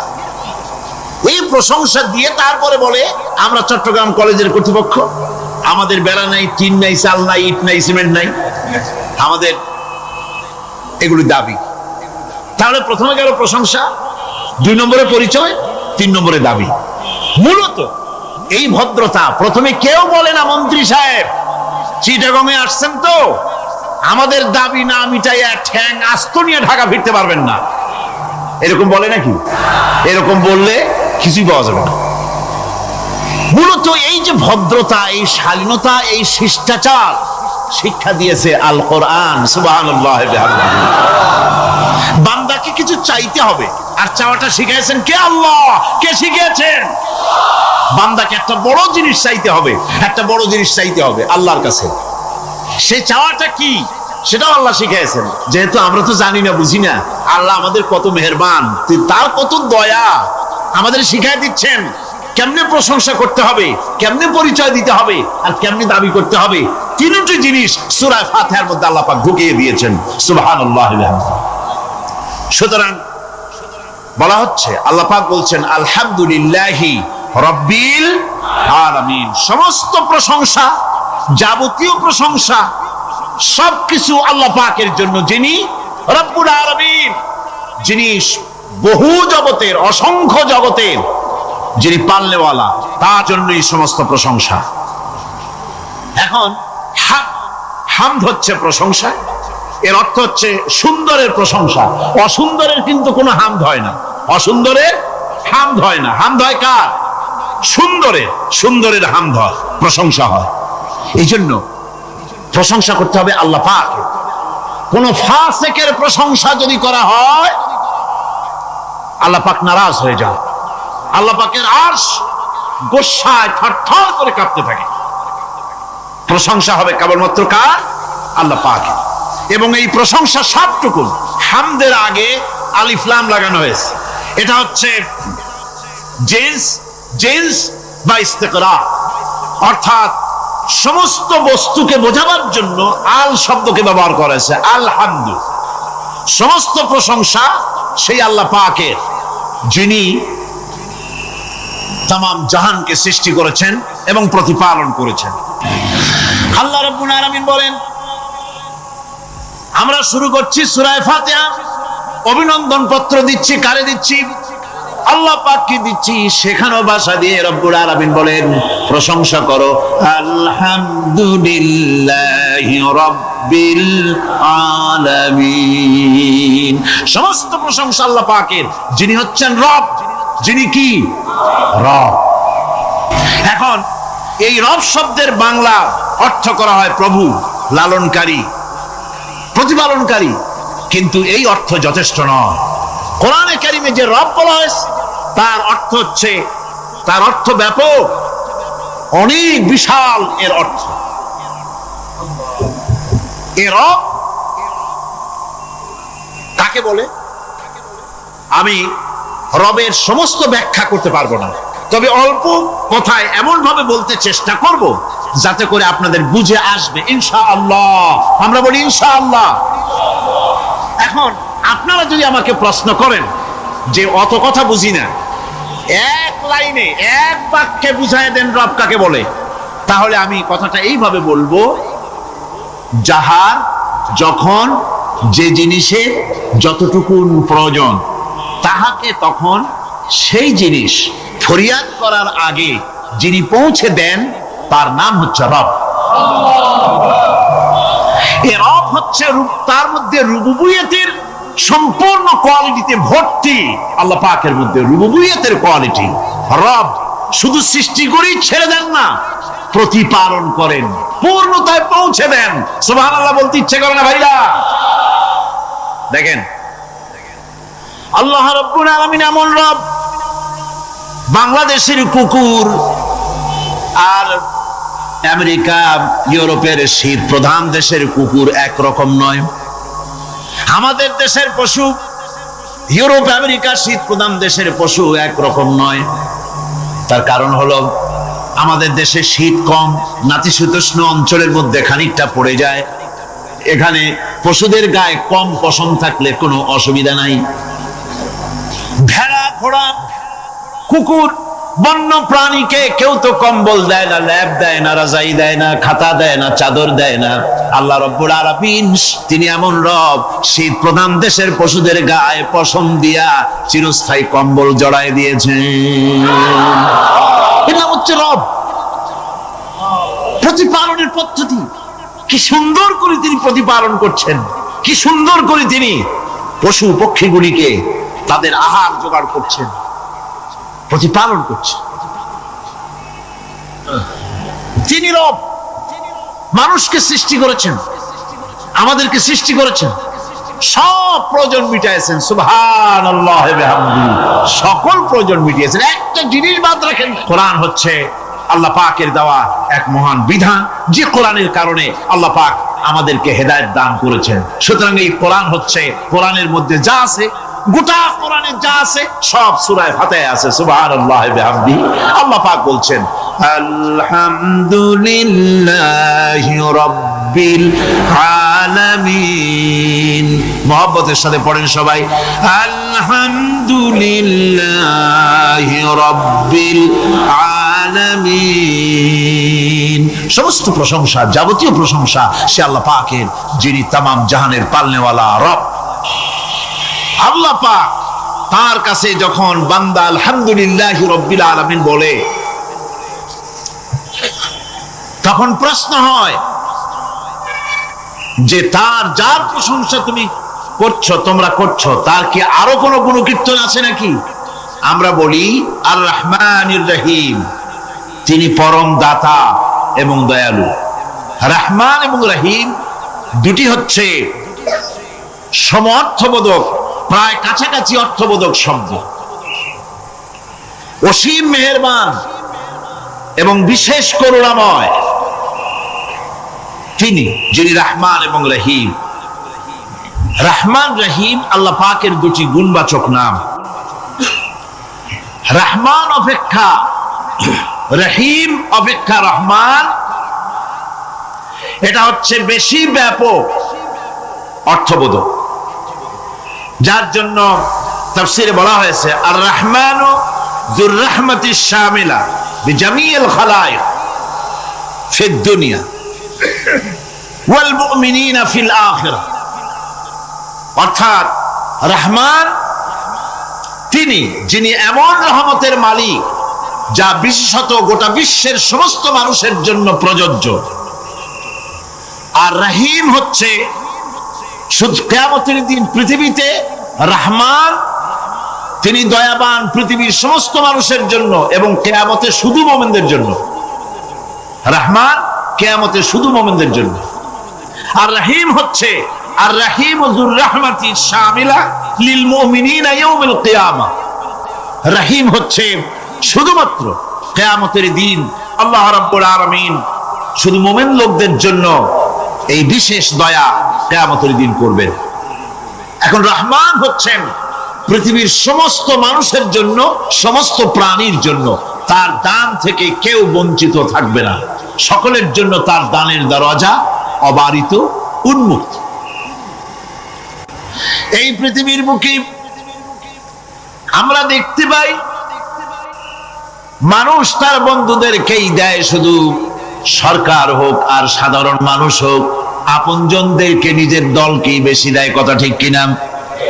নিজের দলের প্রতি, আত্মীয় স্বজনের প্রতি স্বজন প্রিয়তা মানুষের শরীরের ভিতরে রোগ হিসাবে কাজ করে, আর এভাবে করে নিজের দল আর আত্মীয় স্বজনকে বেশি করে সুযোগ সুবিধা দেয়।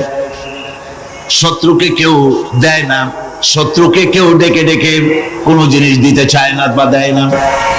আল্লাহ রাব্বুল আলামিন এমন রহমান, এমন দয়াবান, এমন মেহেরবান, যারা তার ইবাদত করে, যারা তাকে স্বীকার করে, আল্লাহ বলে তাকে যারা সেজদা দেয়, আল্লাহ পাক তাদেরকেও দেন। আর যারা আল্লাহকে অস্বীকার করে, আল্লাহ রাব্বুল আলামিনকে মানে না, তার গুণাবলী কি স্বীকার করে না, তার অস্তিত্ব স্বীকার করে না, তারপরেও আল্লাহ রাব্বুল আলামিন কোন নাফরমান বান্দাকেও রহমত থেকে বঞ্চিত করেন না।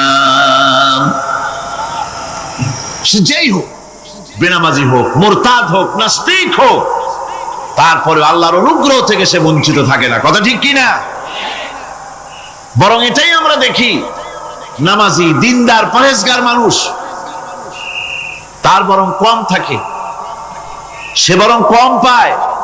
বাড়ি নাই, ঘর নাই, কলকারখানা নাই, আর নামাজ রোজা করে না, হজ যাকাত করে না, আল্লাহর সাথে বিরোধিতা করে, আল্লাহরে মানেই না, বলে দেয়ার ইজ নো গড, স্রষ্টা বলতে কেউ নাই। এই ড্রিঙ্ক অ্যান্ড বি মেরি, এই হচ্ছে তাদের থিওরি, তাদের দর্শন, তাদের ফিলসফি।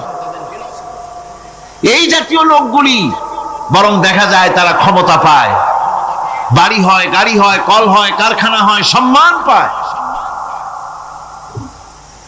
এটা কেন? এর কারণ হচ্ছে আল্লাহ রাব্বুল আলামিন এই পৃথিবীর কোনো মূল্য দেন না।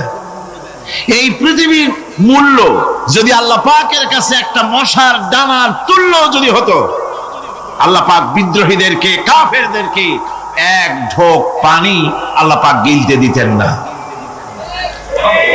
এবার চিন্তা করেন, আল্লাহর ব্যাপারে যে দৃষ্টান্তটা দেওয়া হয়েছে, দৃষ্টান্তটা কত গুরুত্বপূর্ণ। মশার ডানার তুল্য, মশার ডানার তুল্য এই পৃথিবীর দাম নাই আল্লাহর কাছে। আপনাকে যদি কেউ 10 লক্ষ মশার ডানা বহু কষ্ট করে জোগাড় করিয়া যদি কেউ দেয়, তাহলে আপনি কয় টাকা দিয়ে কিনবেন? 4 পয়সা দিয়েও একজনে বলছে 4 পয়সা দিবেন।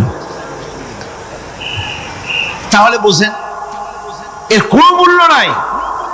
একটা মশার ডানার তুল্য মূল্য আল্লাহ পাক এই পৃথিবীর দেন না, যার কারণে অবারিত উন্মুক্ত হস্তে আল্লাহ পাক সমস্ত মানুষের জন্য, প্রাণী জগতের জন্য তিনি করুণা করেছেন সকলকে।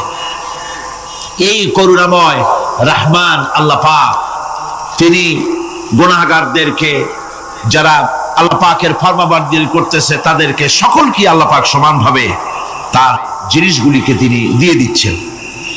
এটা হচ্ছে রহমান। আর রহিম হচ্ছে, হাদিস শরীফে বলা হয়েছে, আর রহমানু রহমানুদ দুনিয়া ওয়াল আখিরাহ, আর রহিম রহিমুল আখিরাহ। মুমিন রহমান তো শুধু আল্লাহ পাক দুনিয়া এবং আখিরাতের জন্য, আর রহিম শুধুমাত্র আখিরাতের জন্য। আবার কোন কোন আয়াতে বলা হয়েছে যে আল্লাহ পাক দুনিয়ার মানুষের জন্য রহিম। একটি আয়াতে ভাবে বলা হয়েছে, হুয়াল্লাযী يصلي عليكم وملائكته ليخرجكم من الظلمات إلى النور وكان بالمؤمنين رحيما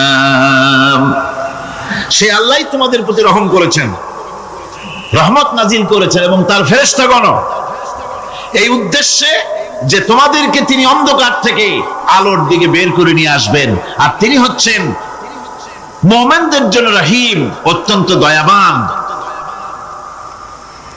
আরবি ভাষায় আর রহমান অন্তর্জগতের এমন একটি নম্র উচ্ছ্বাসিত অবস্থার প্রতি ইঙ্গিত করে যার ফলে তার স্বতঃস্ফূর্তভাবে নিজের থেকেই মহানুভবতা এবং প্রীতি ও মহব্বতের ইচ্ছার বহিঃপ্রকাশ ঘটে। তাই রহমতের মধ্যে আছে স্নেহ, আছে প্রীতি, আছে অনুগ্রহ। আল্লাহ পাকের রহমতটা কি জিনিস? সেটা হচ্ছে রাহমাতি ওয়াসিআত কুল্লা শাই, আমার রহমত দিয়ে সমস্ত জিনিসকে ঢেকে রাখা হয়েছে। প্রত্যেকটি জিনিসের ভিতরে আল্লাহ পাকের রহমত রয়েছে। রহমত ছাড়া এই পৃথিবীতে মানুষের চলার কোনো পথ নাই। সমস্ত ব্যাপারেই আল্লাহ পাকের রহমত আর রহমত। আমরা যখন বললাম আর রহমানির রহিম, বলেন সবাই আর রহমানির রহিম। আবার প্রশ্ন হয়, বান্দা বুঝলাম, আরো কোনো কোয়ালিটি, আরো কোনো বৈশিষ্ট্য তার আছে নাকি? আমরা বলি মালিকি ইয়াউমিদ্দিন, তিনি হচ্ছেন বিচার দিনের মালিক, শেষ বিচারের মালিক তিনি। একদিকে এটাকে ব্যালেন্স করা হয়েছে, একদিকে অফুরন্ত রহমত যার কোনো কুল নাই, কিনারা নাই। এখন আদল দরকার। এখন কি দরকার? আদল, ইনসাফ দরকার। আল্লাহ পাক একদিকে অফুরন্ত রহমত আর নিয়ামত দিয়ে পৃথিবীকে ছেড়ে রেখেছেন, অপর দিকে বলেছেন আমি হচ্ছি বিচার দিনের মালিক, সেদিন আমি বিচার করব। সেই বিচারের ভিতরে কোনো পক্ষপাতিত্ব থাকবে না, হবে না। সেখানে তিনি হবেন আহকামুল হাকিমিন, ওইটা হবে সুপ্রিম কোর্টের সুপ্রিম কোর্ট। সেই পরকালে, সেই কিয়ামতের মাঠে আপনাকে আমাকে সকলকে উপস্থিত হতে হবে, নাকি হবে না? সবাইকে উঠতে হবে। এই দিন শব্দটি কোরআনে কারিমে বহু জায়গায় বলা হয়েছে এবং বিভিন্ন অর্থে ব্যবহার করা হয়েছে। যেমন দিন শব্দের অর্থ প্রভাব, প্রতিপত্তি, আধিপত্য, ইতাআত, বন্দিগি, দাসত্ব, আনুগত্য, নীতি, পথ, পন্থা, হিসাব, ফায়সালা, প্রতিদান, প্রতিফল, এরকম অনেক অর্থ, অনেক অর্থে দিন শব্দ কোরআনে কারিমের মধ্যে ব্যবহৃত হয়েছে। কিন্তু এখানে মালিক ইয়াউমিদ্দিন, এই দিন এখানে ব্যবহার করা হয়েছে প্রতিফল অর্থে। প্রতিফলের দিন, যেদিন প্রতিফল দেওয়া হবে, তিনি হচ্ছেন সেই দিবসের অধিপতি, সেই দিবসের মালিক। এবার প্রশ্ন হচ্ছে, তোমরা যারা আমার প্রশংসা করলে তোমরা কারা? জবাবে আমরা বলছি ইয়াকা না'বুদু ওয়া ইয়াকা নাস্তাঈন। আয় আমার রব, আমরা হচ্ছি তোমার বান্দা, একমাত্র তোমারই গোলামি করি, একমাত্র তোমারই, একমাত্র তোমারই ইবাদত করি। আর কারো ইবাদত, এই শব্দটা লাগাইলে কি বোঝা যায়? যে আর কারো করি না, একমাত্র তোমারই ইবাদত করি আর একমাত্র তোমারই কাছে সাহায্য প্রার্থনা করি। ইয়াকা না'বুদু ওয়া ইয়াকা নাস্তাঈন। আল্লাহ রাব্বুল আলামিন আমাদেরকে সৃষ্টি করেছেন আসলে এইটার জন্য। সৃষ্টি করেছেন কিসের জন্য? কোরআনে কারীমের মধ্যে আল্লাহ রাব্বুল আলামিন বলেন وما خلقت الجن والإنس إلا ليعبدون। আমি মানুষ এবং জিনকে সৃষ্টি করেছি শুধুমাত্র আমার ইবাদতের জন্য, আমার গোলামির জন্য, আমার আনুগত্যের জন্য। কত বড় মেহেরবান তিনি, কত দয়ালু তিনি। তার কাছে চাওয়ার ভাষাটাও তিনি আমাদের শিখাই দিলেন। জনগণ সুবহানাল্লাহ।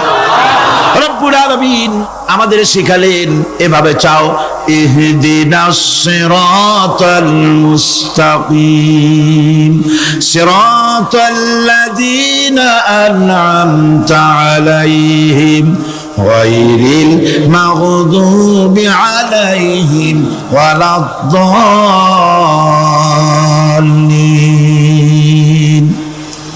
হায় আল্লাহ ইহদিনাস সিরাতাল মুস্তাকিম একটা রাস্তা চাই সহজ সরল সঠিক একটি পথ চাই তোমার কাছে সেই পথটা চাই যে পথ হচ্ছে নিয়ামত প্রাপ্তদের অভিশপ্ত এবং পথভ্রষ্টদের পথ নয় যে পথ নিয়ামত প্রাপ্তদের ওই ধরনের একটা পথ আমরা চাই পথ দেখাবার মালিককে কোরআনে কারীম বলছে আল্লাহ রাব্বুল আলামিন বলেন ওয়া আলাল্লাহি কাসদুস সাবিলি ওয়া মিনহা জাইরুন ওয়ালাউ শাআ লাহাদাকুম আজমাইন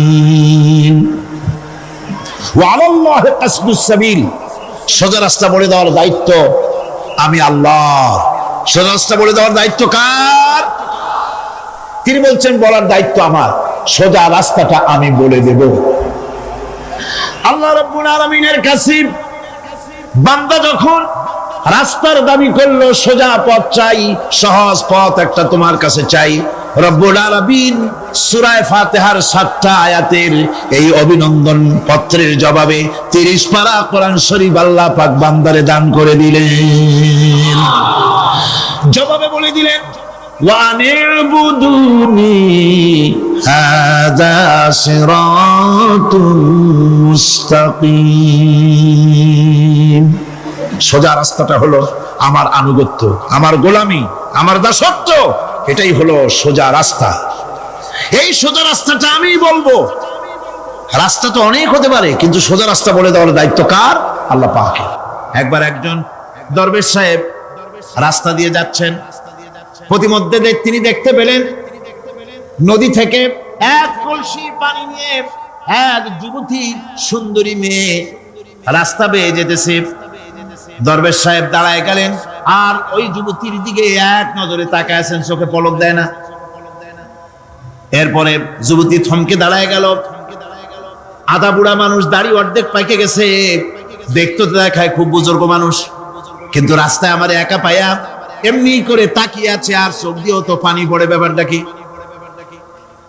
দরবেশ কাঁদে কেন প্রতিমধ্যে আমাকে একা পেয়ে দরবেশ কাঁদে কেন তাকিয়ে আছে কেন মহিলার চিন্তা জাগলো শেখ সাদী রহমতুল্লাহ আলাইহি ঘটনা লিখেছেন বাংলা কবিতার অনুবাদ করেছেন একদা সুখদায়ক প্রমোদাবদন দর্শন করি মম ঝরিল নয়ন হেসে কহে সেরূপসী সবিস্ময় মন কহ দেখি মহাশয় কহ কি কারণ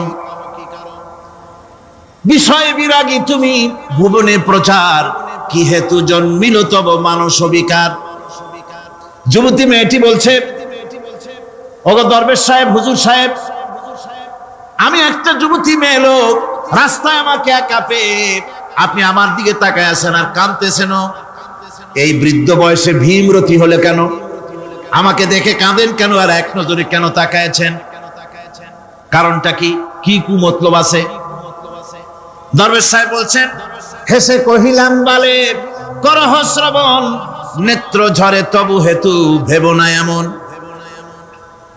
হে রূপসী মেয়ে তোমার জন্য আমি কান্দি একথা একবারও চিন্তা করো না যে শিল্পী রচিল এই সুধাংশু বদন তাহার তরে ঝরে নেত্র নয়নে জীবন তোমার প্রেম পাওয়ার জন্য তোমাকে দেখে লোবাতুর এবং কামুক হয়ে তোমার দিকে তাকায় কান্দি একবারও ভেব না আল্লাহর কসম আমি কাঁদতেছি তোমার এত সুন্দর স্বাস্থ্যের চেহারা যে আল্লাহ রাব্বুল আলামিন বানায় দিলেন না জানি সেই আল্লাহ কত সুন্দর যার সৃষ্টি এত সুন্দর সেই আল্লাহ রাব্বুল আলামিন না জানি কত সুন্দর আল্লাহ পাক সেই সুন্দর আল্লাহ রাব্বুল আলামিনকে দেখার তৌফিক যেন আমরা পাই জোরে করে আমিন আর জোরে বলেন আমিন আল্লাহ পাক বলছেন আমি সুন্দর করে সব তৈরি করে দিয়েছি বুঝবে তারা যারা চিন্তাশীল যারা গবেষণা করে ইন্না ফি খালকিস সামাওয়াতি ওয়াল আরদি ওয়া ইখতিলাফিল লাইলি ওয়ান নাহার লাআয়াতিন লিউলিল আলবাব নিশ্চয়ই যারা নাকি জ্ঞানবান তারা রাত এবং দিনের পরিবর্তন, আকাশ এবং জমিনের সৃষ্টি ইত্যাদির ব্যাপারে, এই সৃষ্টি নৈপুণ্যতার ব্যাপারে তারা চিন্তা করে, গবেষণা করে। রাত এবং দিনের পার্থক্য মানুষের জীবনকে জীবন পদ্ধতিকে দুই ভাগে বিভক্ত করেছে, রাত এবং দিন। দেখেন আল্লাহর রহমত এবং কুদরত সব জায়গায়। রাত এবং দিন মানুষের জীবন চলার পথকে, জীবন পদ্ধতিকে কয় ভাগে ভাগ করেছে? দুই ভাগ। আল্লাহ পাক বলেন ওয়াজআলনাল লাইলা লিবাসান ওয়াজআলনান নাহারা মাআশা। আমি রাতকে করেছি শান্তির বাহন, রাতকে করেছি আচ্ছাদন, শান্তির বাহন, আর দিনকে করেছি রোজগার করার জন্য।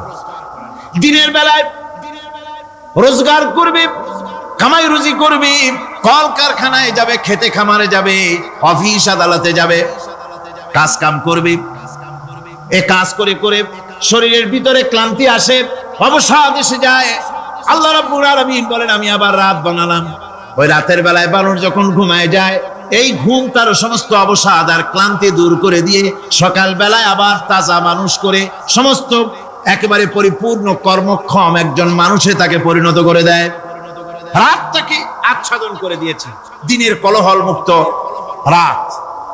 সূর্যের আলোর ঝলকানি, তীব্র আলো নাই, চিৎকার নাই, আওয়াজ নাই। রাতের একটি অন্ধকার চাদর পরিয়ে দিলাম এই পৃথিবীর উপরে, রাতের একটি অন্ধকার চাদর পৃথিবীর উপরে পরিয়ে দিলাম। কোলাহল মুক্ত পৃথিবী এখন, সূর্যের তীব্র আলো আর নাই। এখন আরামে তুমি ঘুমিয়ে যাও, ঘুমাও, আবার সকালবেলা উঠে তুমি কাজ করবে। আল্লাহ পাক বলেন আমি এভাবে ওয়ামিন রাহমাতিহি জাআলা লাকুমুল লাইলা ওয়ান নাহারা লিতাসকুনু ফীহি ওয়া লিতাবতাগু মিন ফাদলিহি।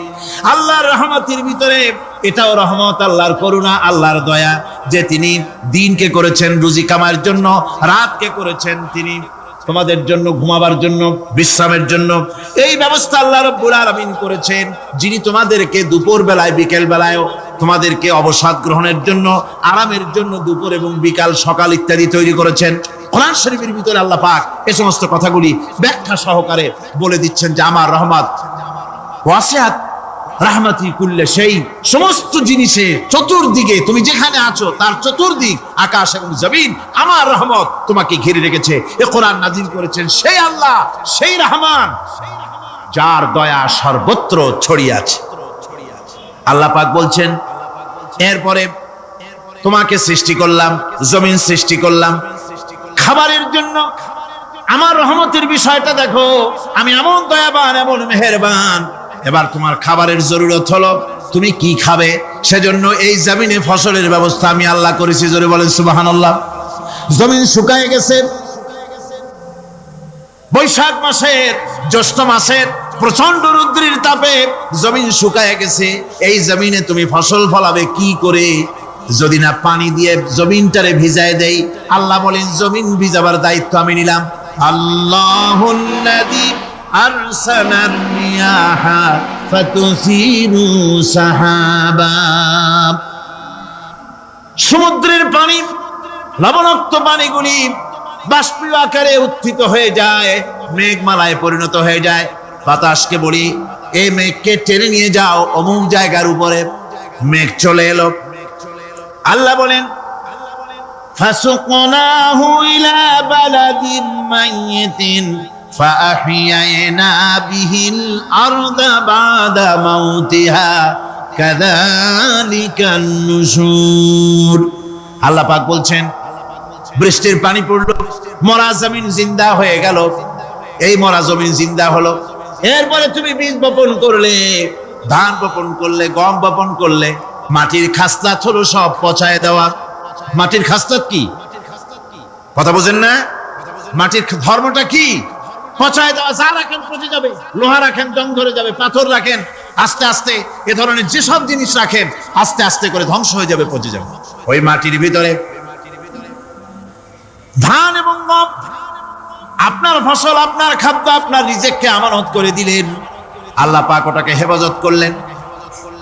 এরপরে ওর ভিতর থেকে পাতা অঙ্কুরিত হয়ে বেরিয়ে এলো। এখন কেউ যদি বলে আল্লাহ যদি পানি না দেন, আল্লাহ যদি বৃষ্টিটা না দেন, তাহলে আমার অসুবিধাটা কি? আল্লাহ বলেন দেখো বৃষ্টিটা তো আমি দিলাম। বৃষ্টিটা কে দিলেন?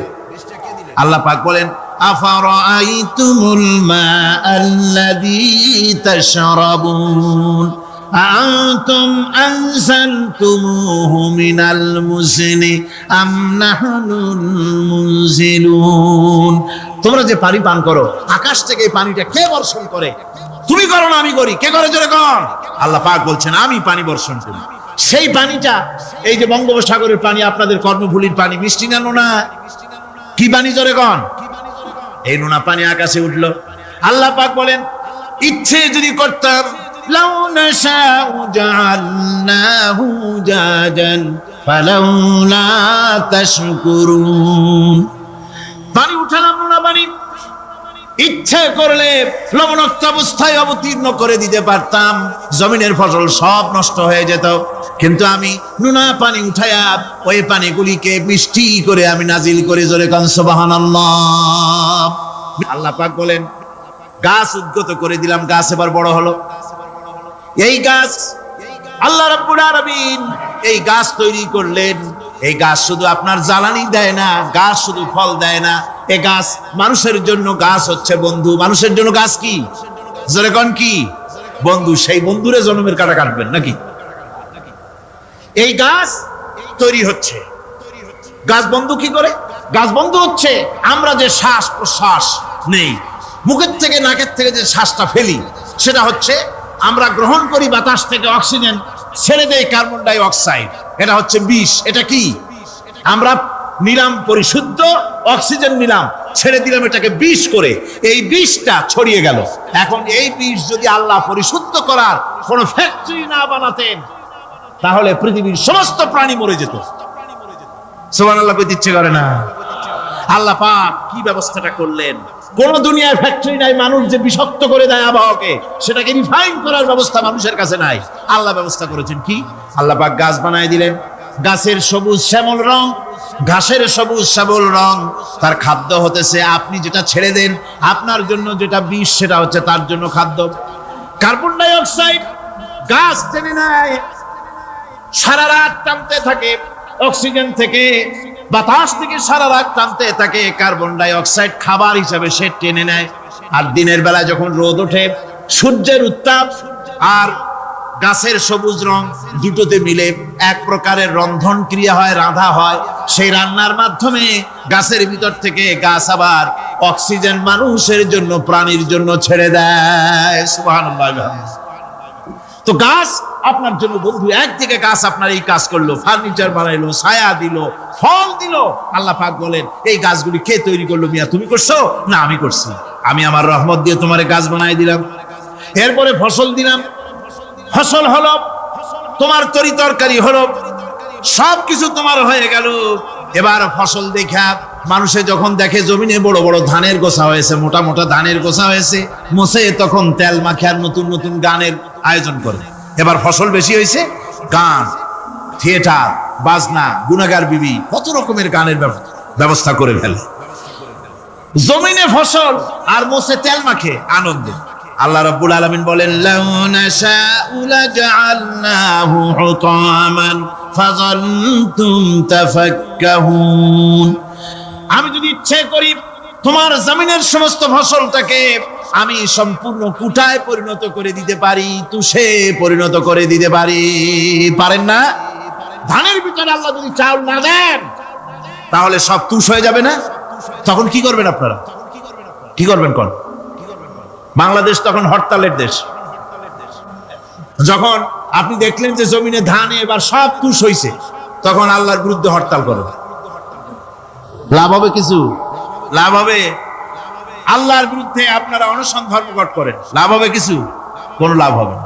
আল্লাহ রাব্বুল আলামিন বলেন কোনো লাভ হবে না, বরং তোমরা তখন বলবে ইন্না লামুগরামুন বাল নাহনু মাহরুমুন। কপালে তখন আঘাত করবে, পরাঘাত করতে থাকবে আর বলবে যে আরে কপাল পোড়া হয়ে গেলাম, হতভাগ্য হয়ে গেলাম, বঞ্চিত হয়ে গেলাম, আল্লাহর রহমত থেকে সর্বনাশ হয়ে গেল। তখন কপালে আঘাত করা ছাড়া আর কিছুই করতে পারবে না। আল্লাহর বিরুদ্ধে মিছিল চলে না, সমাবেশ চলে না, বিক্ষোভ চলে না, হরতাল চলে না। মহান আল্লাহ রাব্বুল আলামিন বলছে দেখো এইভাবে করে তোমার ফসলের ব্যবস্থা আমি আল্লাহ করেছি। আমি রহমান, আমি আল্লাহ পাক কি এমন রহমান। আজ জমিনের ফসল বৃদ্ধির জন্য ইউরিয়া, সুপার সালফেট, সালফার সারের ব্যবস্থা হয়েছে, নানান জাতের সারের ব্যবস্থা হয়েছে। যখন এই সার মানুষ তৈরি করতে শেখে নাই, আবহমান কাল থেকে এই জমিনের জন্য সারের ব্যবস্থা কে করেছেন? জোরে কোন? আল্লাহ পাক বলেন, আমিন আয়াতিহি আইয়ুরিকুমুল বারকা খাওফান ওয়া তামাম। আমার অসংখ্য নিদর্শনাবলীর মধ্যে এটাও একটি নিদর্শন, যে আকাশে বিদ্যুৎ চমকে মেঘের গর্জন হয়।